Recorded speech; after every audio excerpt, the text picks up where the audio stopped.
بسم اللہ الرحمن الرحیم۔ ذی الحجہ کا مہینہ شروع ہو گیا ہے۔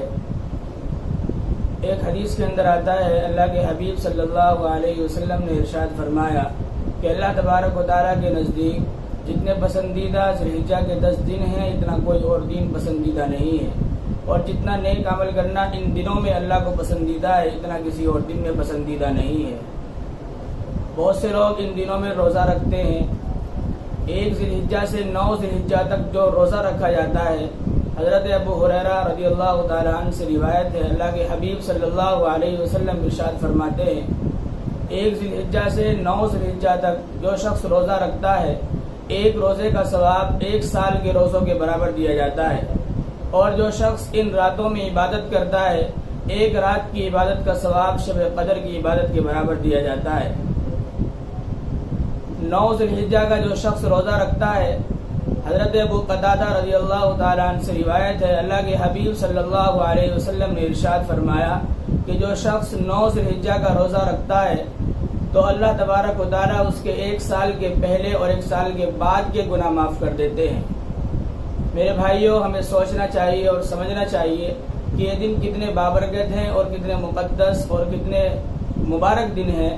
ہمیں ان میں اللہ کی عبادات کرنی چاہیے، روزے رکھنے چاہیے، نمازیں پڑھنی چاہیے، تلاوت کرنی چاہیے، تکبیر کرنی چاہیے، تسبیح کرنی چاہیے۔ جتنا زیادہ سے زیادہ ہو سکے اللہ کی عبادات ہمیں کرنی چاہیے۔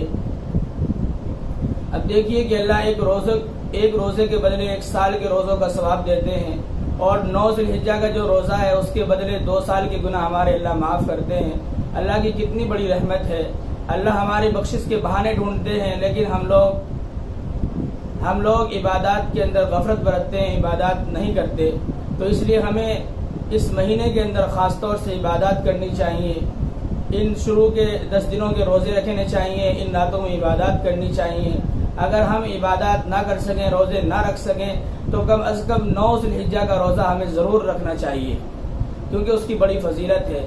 اور ہمیں یہ باتیں اپنے دوست احباب کو، اپنے گھر والوں کو، تمام کو بتانی چاہیے، اور تمام تک ان باتوں کو پہنچانا چاہیے، کیونکہ قرآن کریم کے اندر ہے، یا ایھا الذین آمنوا قوا انفسکم واہلیکم نارا، اے ایمان والو بچاؤ اپنے آپ کو اور اپنے اہل و عیال کو جہنم کی آگ سے۔ تو جو اللہ کی رحمتیں ہیں، اللہ کی برکتیں ہیں، جو اللہ نے عبادات کرنے پر جو فضائل بیان فرمائے ہیں، اللہ کے حبیب صلی اللہ علیہ وسلم کی حدیثوں کے اندر جو فضائل آئے ہیں، ہمیں وہ اپنے گھر والوں تک، اپنے دوست احباب تک پہنچانے چاہیے، اور انہیں ہمیں بتانا چاہیے کہ اگر ہم جو یہ عشرہ چل رہا ہے، یہ عشرہ شروع ہو گیا ہے، اگر ہم اس میں 1 دن کا روزہ رکھیں گے تو ہمیں 1 سال کے روزوں کے برابر ثواب دیا جائے گا، اور اگر ہم 1 رات کی عبادت کریں گے تو ہمیں شب قدر کی عبادت کے برابر ثواب دیا جائے گا۔ اور 9 ذی الحجہ کا روزہ اگر ہم رکھیں گے، جسے عرفے کا دن بولتے ہیں، اگر اس دن کا ہم روزہ رکھیں گے تو ہمارے 2 سال کے گناہ معاف کر دیے جائیں گے، کہ اللہ کے بڑے انعامات ہیں۔ اللہ تعالی ہم تمام کو ان دنوں کی قدردانی کی توفیق عطا فرمائے، اور ان میں عبادات کرنے کی توفیق عطا فرمائے۔ وآخر دعوانا الحمد للہ رب العالمین۔